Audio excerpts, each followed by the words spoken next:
हम धन दान करते हैं, वस्त्र दान करते हैं, अन्न दान करते हैं। बड़े से बड़ा सेठ, बड़े से बड़ा रईस हर तरह का दान करता है, पर एक दान में हम हमेशा कंजूसी दिखाते हैं। वो दान हम कभी नहीं करते। जानना चाहते हैं वो कौन सा दान है? तो ये बड़े ध्यान से सुनिएगा। हरे कृष्ण दोस्तों, मैं हूं अनुज शर्मा। एक बार 4 दोस्त थे, स्कूल में पढ़ते थे। एक दिन प्रोग्राम बनाया कि रेस्टोरेंट चलते हैं, खाना खाएंगे, साथ में मिलके खाना खाएंगे। तो एक रेस्टोरेंट में गए, खाने का ऑर्डर किया, खाना आया। खाना खाते खाते बहुत सारी बातें हुई। जब बहुत सारी बातें हुई तो अचानक से एक बात हुई। बात यह हुई कि अब हमारा स्कूल पूरा होने वाला है, कल अंतिम परीक्षा है। इसके बाद हम आपस में एक फैसला लेते हैं। हमारे जीवन की सफलता असफलता का सफर शुरू होगा। तो हम यह फैसला लेते हैं कि आज के बाद हम 40 साल बाद मिलेंगे। 40 साल तक हम एक दूसरे से मुलाकात नहीं करेंगे। जब हम अपने अपने जीवन में कामयाब हो जाएंगे, अपने अपने जीवन का सफर 40 साल का तय कर चुके होंगे, उसके बाद यहीं इसी होटल में मुलाकात करेंगे। और यह होटल ना हुआ तो इसी जगह मुलाकात करेंगे। और उस साल 40वें साल में जब हम मुलाकात करेंगे तो हम में से जो सबसे देरी से आएगा उसे सारा बिल भुगतान करना पड़ेगा। जितना भी खर्चा आएगा वो उसे देना पड़ेगा जो सबसे देरी से आएगा। तो समय, तारीख और जगह, ये तीनों चीजें निश्चित हो गई। रात्रि के 8 बजे मुलाकात होगी। 40वां साल पूरा होने पर 1 जनवरी को मुलाकात होगी। इसी होटल में मुलाकात होगी। अब समय बीतने लगा। धीरे धीरे वो बड़े होने लगे। अब समय बीतने लगा। धीरे धीरे वो अपने कार्य में जुट गए, अपने अपने मार्ग पर चल रहे थे। कोई बिजनेसमैन बन रहा था, कोई वकील बन रहा था, कोई जज बन रहा था, कोई अध्यापक बन रहा था। सब अपने अपने कार्य में लगे थे, अपने अपने कार्य क्षेत्र में ईमानदारी से आगे बढ़ रहे थे। समय बीतते बीतते 40 साल बीत गए। 40 साल पहले जब ये बातें कर रहे थे, इस टेबल पर बैठ करके खाना खाते वक्त, तो वहां एक वेटर था।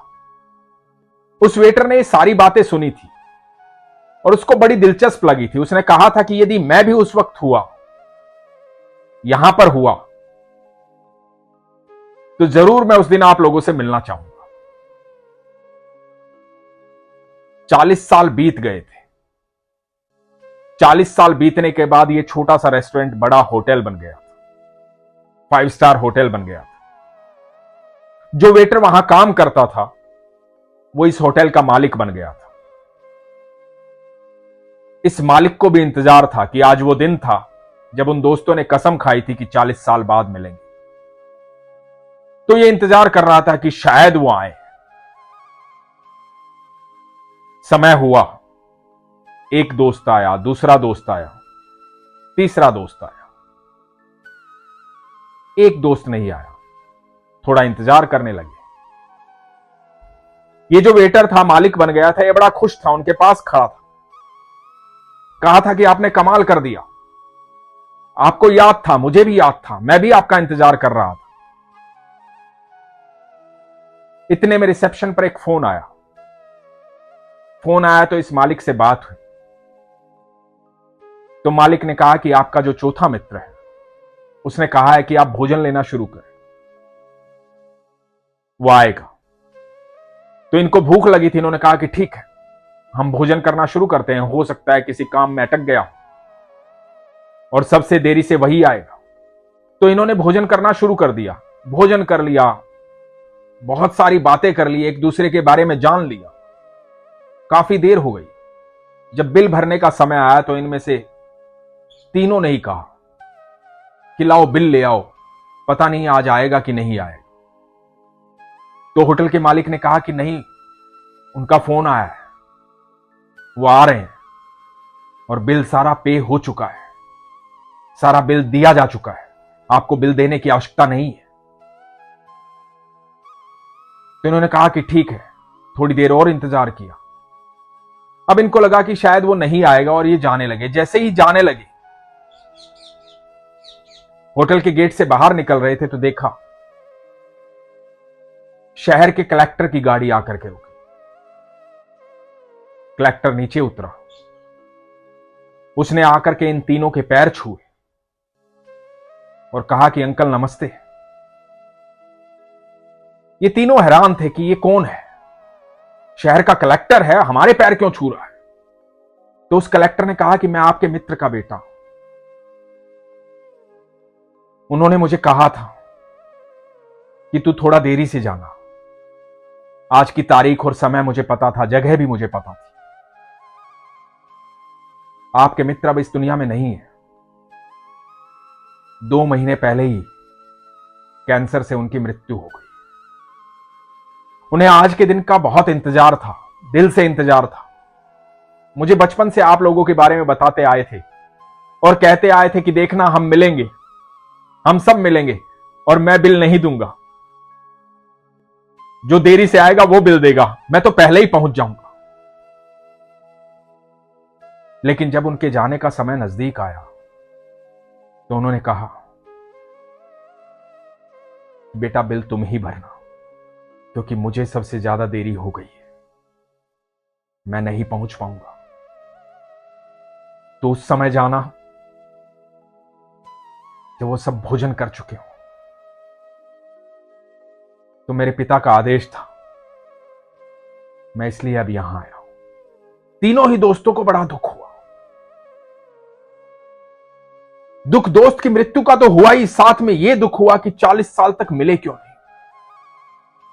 इतने गहरे दोस्त थे, क्यों ऐसी शर्त रखी कि 40 साल एक दूसरे का इंतजार करना पड़ा। क्या फायदा ऐसी शर्त का। क्यों ऐसी जिद मन में रखी कि 40 साल एक दूसरे का इंतजार करना पड़ा। दोस्तों, हम सब आपस में जिद बनाए हुए, हम वर्षों वर्षों तक अपने रिश्तेदारों से नहीं मिलते, दोस्तों से नहीं मिलते, अपने परिवार से नहीं मिलते, दूर दराज के क्षेत्र में काम करने चले गए हैं, माता पिता से नहीं मिलते। जब बरसों बाद लौट कर जाते हैं तो माता पिता वृद्ध हो चुके होते, बूढ़े हो चुके होते। जब वो दुनिया से चले जाते हैं तो इस बात का अफसोस होता है कि हमने अपने जीवन में उन्हें समय क्यों नहीं दिया। जब कोई मित्र दुनिया से चला जाता है तो इस बात का अफसोस होता है कि हमने उन्हें समय क्यों नहीं दिया। हम काम में इतने व्यस्त हो गए, अपनी जरूरतें पूरे करने में, इच्छाएं पूरी करने में इतने व्यस्त हो गए कि हमारे सामने एक दूसरे की कोई कीमत नहीं रही है। बाकी सब चीजें कीमती हो गई। हमारे पास बहुत धन हो सकता है, ऐशो आराम हो सकता है, गाड़ी बंगले हो सकते हैं, लेकिन यदि प्रेम नहीं है तो कुछ भी नहीं है। यदि हमने जीवन में वो 4 कंधे नहीं कमाए जो हमें कंधा देंगे, तो हमने जीवन में कुछ नहीं कमाया। ईश्वर कहते हैं, मैं सबके भीतर समाहित हूं, तू सबके भीतर मुझे देख। हम इस धरती पर इसलिए आए हैं ताकि एक दूसरे से प्रेम कर सके, एक दूसरे को सुख दे सके, आनंद दे सके, खुद खुश रह सके, सुखी रह सके, प्रसन्न रह सके। ये सफर है दोस्तों, एक दिन सबका पूरा हो जाएगा। पैसा होते हुए आप दान कर दोगे, अन्नदान, फलदान, वस्त्रदान, हर तरह का दान कर दोगे, लेकिन एक दान को हमेशा भूल जाओगे, जो सबसे जरूरी है और सबके लिए जरूरी है, वो है वक्त दान। एक दूसरे को वक्त देना सीखो। एक दूसरे को वक्त देना अति आवश्यक है। अचानक से पता लगता है कि किसी दोस्त की मृत्यु हो गई क्योंकि एकांत महसूस कर रहा था, अकेलापन था, दुखी था, परेशान था। तो मन में भाव जागृत होता है कि काश मैं उसके पास चला जाता, काश मैं उससे बातें कर लेता।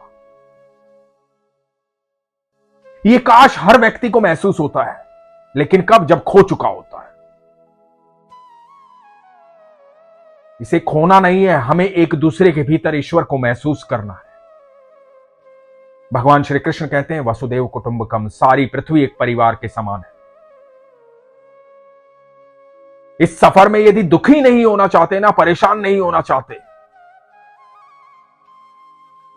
तो एक दूसरे को कमाओ। वो पैसे से, धन से ज्यादा जरूरी है। जब आपकी मूलभूत आवश्यकताएं पूरी हो जाएं, तो दूसरों की मूलभूत आवश्यकताएं पूरी करने में विश्वास रखो, उनका सहयोग करो। आप जो बांटोगे वो कई गुना होकर के आपको मिलेगा। इसलिए प्रेम बांटो, एक दूसरे के अंदर विश्वास बांटो। प्रेम अत्याधिक आवश्यक है। वो सबके भीतर होना चाहिए, सबसे होना चाहिए। ईश्वर पर विश्वास रखो और प्रेम को प्रगाढ़ रखो। इसीलिए हमेशा कहता हूं, अपने विश्वास को मजबूत रखो, अपना ख्याल रखो। हरे कृष्ण।